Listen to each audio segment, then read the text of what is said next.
In this video, I'm answering your questions. We're celebrating the end of another great year, and also I recently just hit 200,000 subscribers, so thank you. We've got all the coziness that a digital fire can provide, so let's get started. All right, our first question comes from Not So Great at Guitar, and that's a terrible username. You should have more confidence than that.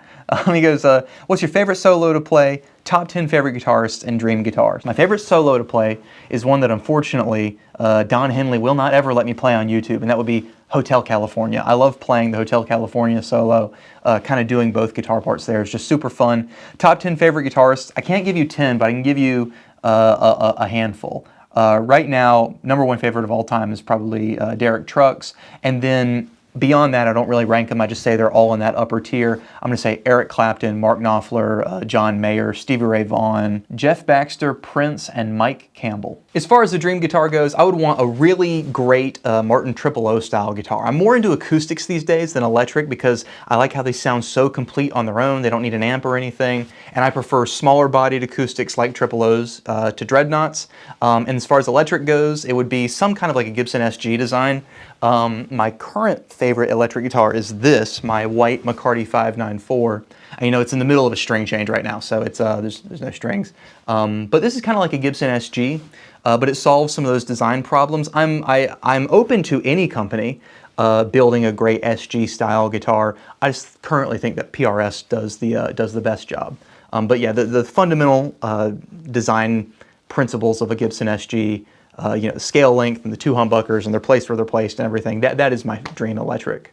And just so you know, I'm not a one guitar to do everything kind of guy. I always imagine having a collection. Maybe it's a very small collection, but I want one guitar that's good at its own thing, and I want a few of those guitars. So that's a good question. Pure Maniacal asks, when I finish your YouTube course, how can I make my own compass to know where to keep going? This is a great question. Well, first of all, I should mention, if you guys are following the roadmap, over on Patreon, the roadmap is now complete. As I'm recording this, the very final video comes out tomorrow morning, but as you guys are seeing this, it'll already be out. So go check out the Patreon. I have had so much fun completing the roadmap over there, and a lot of those videos, as we get deep, you know, it's so like specific and the topics are very niche, but they require a lot of explanation, and that sort of thing would tank on YouTube. So I've had a lot of fun. Go check that out. As far as about how to make your own compass to know where to keep going, well, my goal is to continue to do genre-specific roadmaps after I'm done with the main roadmap. But I can tell you that the way that I made the roadmap originally is just by learning the hard way, right? Stumbling through for years, trying to teach yourself on YouTube, getting some lessons, right? Taking a one-off lesson, cutting your teeth in person, in the real world, you know, getting embarrassed at gigs, every now and again doing okay at a gig, you know, jamming with people, just kind of like experiencing all the struggles and compiling everything I've learned is how I made the roadmap. So that's the only way I can advise you to do it. And he finishes his comment by saying, and more important, do you like Christmas? Brother, look at my jacket. I love Christmas. Christmas is the best time of the year, and that goes for everybody, but especially guitar players. I mean, think you guys, how many people join this hobby at Christmas time? I think a guitar is the ultimate Christmas gift. That feeling you had when you first started, and guitar is like, it's just like kind of magic, and especially like electric guitar is just like the coolest thing possible. There are so many people who are like experiencing that like this Christmas, like a week from now, like they're getting guitars. I just think it is the coolest. I love Christmas, even if I didn't play guitar, but especially because I play guitar. I love Christmas. Good question. Merry Christmas. JM asks, what's next for you in terms of content creation? What types of videos can we expect this year? In the next year, you guys can expect me to take the channel a lot more seriously, and here's what I mean by that. In the past year, since I've become a father, I've kind of let my foot off the gas as far as YouTube goes. And I'm starting to realize that you can't do everything. You know, there's only so many hours in a day. And I kind of want to see if the channel can grow into a real business between a full-time day job and YouTube and my family. You know, you got to make some tough calls, and I don't want YouTube to be one of the tough calls. So in this next year, you guys can expect that I'm going to do videos that I think are going to do well. We're not going to do any filler videos, but I'm also not going to upload videos. I've had this trouble in the past where I upload videos that I think should be part of the roadmap, but I know they're not going to perform that well. That's exactly what Patreon is for. So from now on, we're going for views. And I'll tell you guys, again, I have no ashamedness about wanting the business to do well. So we're going to go over some of the greatest hits, right? We're going to go back and cover some of the popular topics. You know, I'm not embarrassed to ask you guys to go check out the Patreon or something. I think the Patreon is excellent, and I take very seriously content that I know people are paying for. And frankly, I think it's some of my best work. And if you like my stuff, I think you'll love it. Yttrium Eater 09 asks, is this the, I think this is a Squished 09, who used to ask these like, just grammatically incoherent questions like at the start of every video. I would upload a video and like 10 minutes later, my man here would be asking me like, is, and then just the topic of the video with a question mark. Dude, is question, I don't know, is answer, is username change? RM86 asks, hey, how did you learn guitar and when did you start and who's my favorite artist? Okay, how did I learn guitar? The hard way, trying to teach myself on YouTube and stuff, and then eventually for about like a year or two in high school I took some lessons, and then I met some people in college and we started gigging, and that, you know, you embarrass yourself a couple of times and you learn really quickly. And then when did I start? I started when I was 14, so that would have been in 2014. And they asked, who's my favorite artist? Tom Petty, easily Tom Petty. NVS 737 just says, proper bending technique. If you want a deep dive on proper bending technique, it's been live on Patreon for 3 months. I swear I'm not even planning that. It's a part of a video that goes over other stylistic techniques like vibrato and that kind of thing.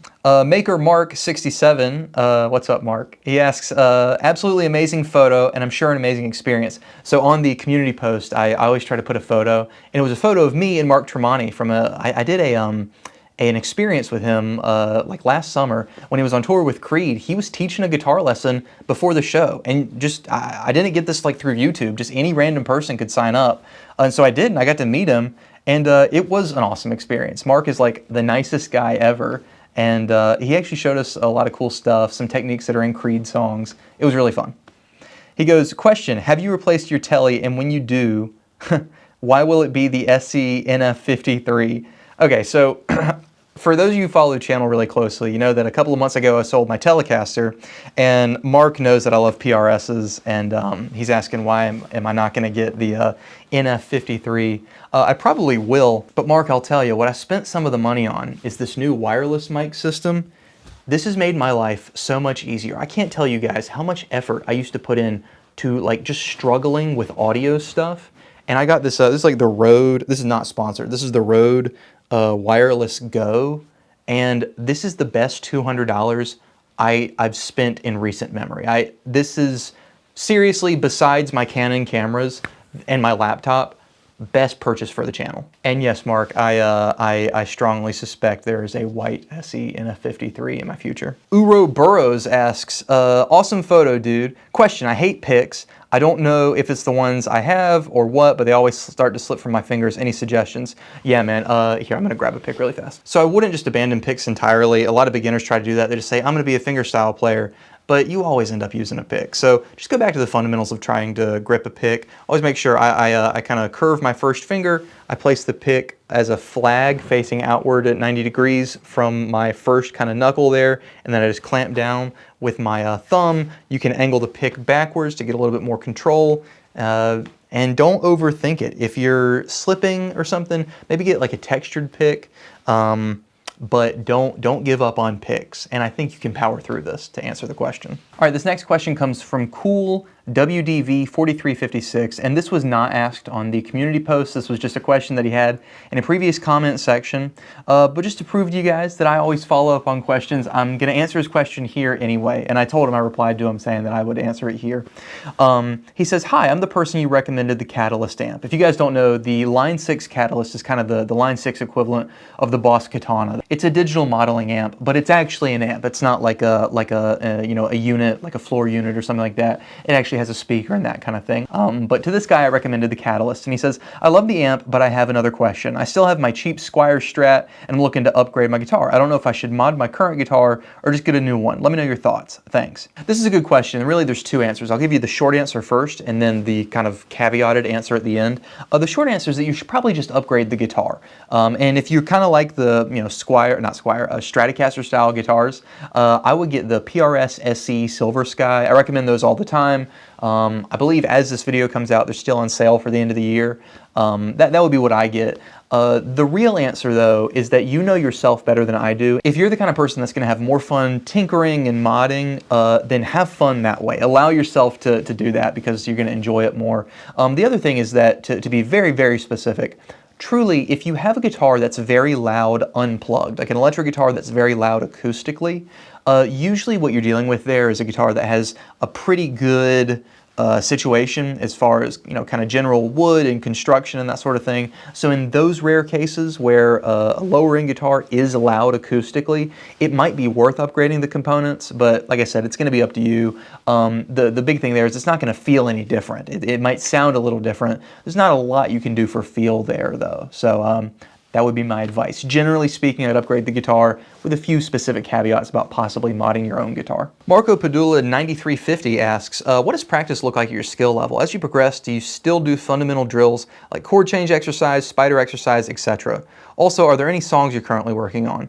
Yeah, well, that is just exactly how I practice at this point. I pretty much just play songs. And I will say, I am not as advanced a guitar player as you think I am. That's my big secret, is that secretly I kind of suck.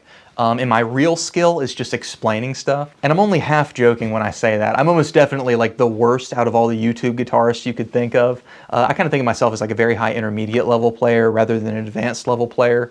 People have asked me before, like, where do I consider myself on the roadmap? And the answer is like level 9. I don't even think I've completed my own roadmap. I kind of know what's next at level 10. So anyway, that's kind of the answer to the question for you. And yeah, I just practice songs at this point. Any songs that I'm currently working on, I was working on some Christmas carols, which are usually sort of like either hymns or jazz songs leading up to Christmas.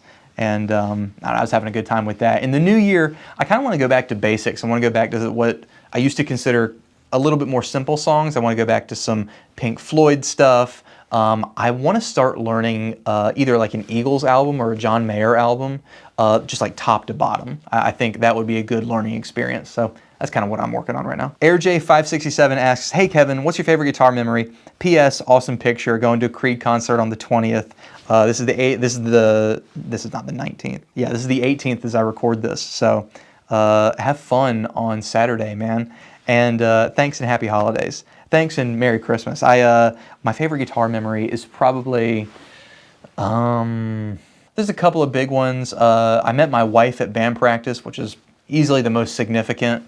So that's obviously way up there. But that kind of wins by default, you know. I love you, McKenna. And I don't know, maybe like getting my red Strat for Christmas when I was 15, that was big. When I was in college, our third gig ever was really fun.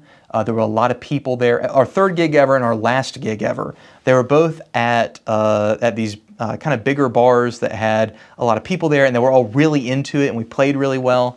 So it was probably something like that. Robin Banks 1418 asks, do you prefer using a pick or fingerstyle, and how do you get better at fingerstyle? Because I'm always fumbling. So I prefer to use a pick just because, like I said, fingerstyle is more of a like a specific stylistic thing rather than just a broad application for me. And how do you get better at fingerstyle? Because I'm always fumbling. You just got to learn more fingerstyle songs. Look into Travis picking.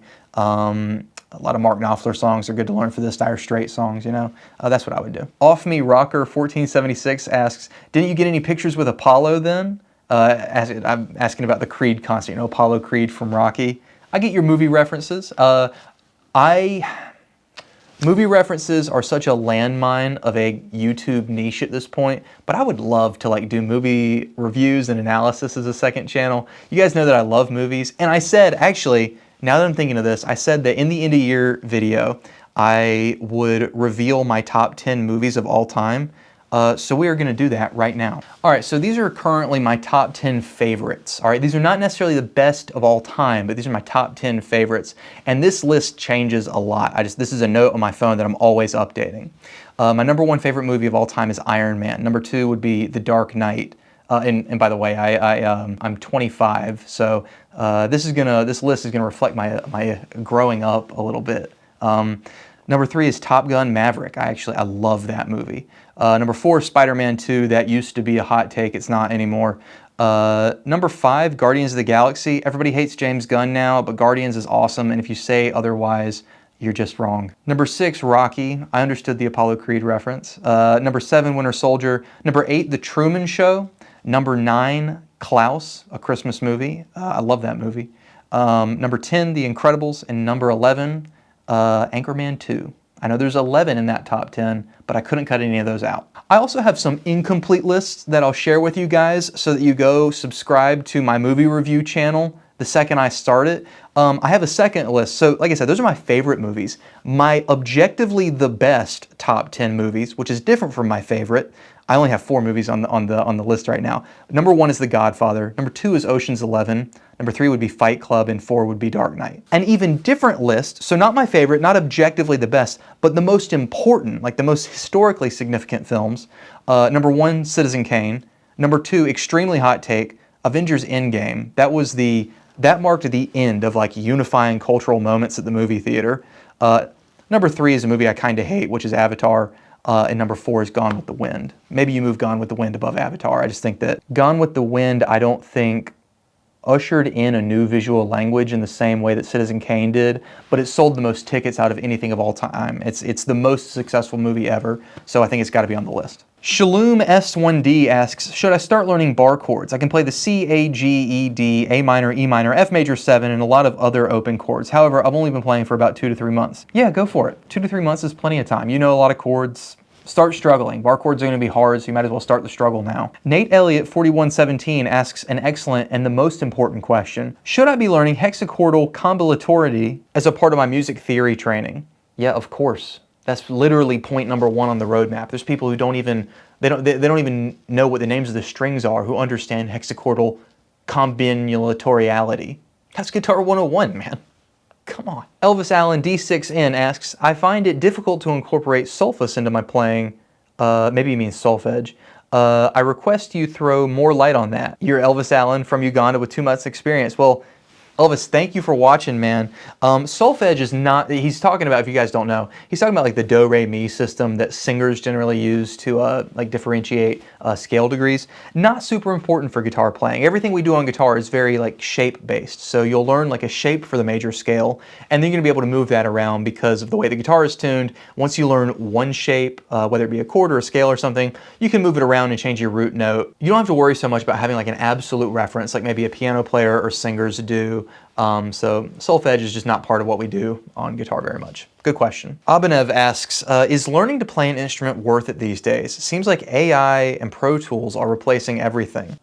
This is a good question. I thought a lot about it because obviously, you know, I saw it when it came in, and I think that, well, first of all, Pro Tools is just a DAW, a digital audio workstation. So it's not really replacing any musicians. It's just changing how musicians work.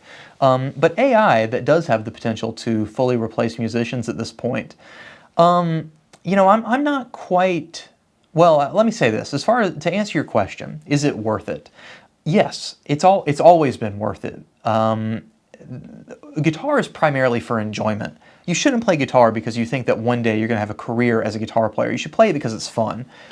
If we were all just playing it, if the only reason to play guitar was because you might have a career doing it or something like that, if that's what makes it worth it, some external thing, then it's not worth it. But if it's fun for you, just personally, then that would be worth it. So that's my answer. It's an optimistic answer, and I just challenge your question. I think, like, time out. What do you mean worth it? Is it worth it to play guitar? Well, if it's worth it because there's some utility to it, then no, it's not worth it for anybody. But if it's worth it because you enjoy it, which I'm assuming you do, then it's still worth it, and AI doesn't have anything to do with that. It's a good final question, you guys. Thank you so much for an awesome year. So I'll give you all a little inside baseball here, but you know, usually in December is when all the YouTubers, they go crazy and they upload all their videos and everything. For me, the busy season is actually January through about middle of February, because I get, you know, all the people that just got guitars for Christmas and the New Year's resolutioners and everything.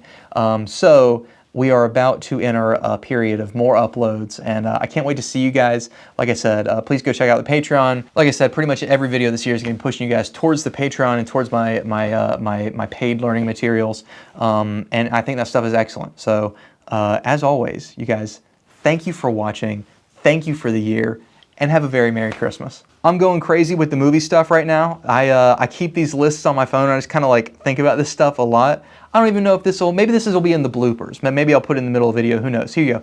This is a list of 5 movies that have an objectively kind of mid-plot that I like anyway, due mostly to good actors or good directors. Number 1, Full Metal Jacket. Number 2, The Wolf of Wall Street. Number 3, Inglourious Bastards. Number 4, Once Upon a Time in Hollywood. And number 5, Forrest Gump. So I know I have 2 Tarantino movies on there. I think Tarantino is the master of this. Great actors, great direction, but like the plot doesn't string together as nicely as I want it to. But those movies are like absolutely hypnotic with how much I can watch them. So there's my movie spiel.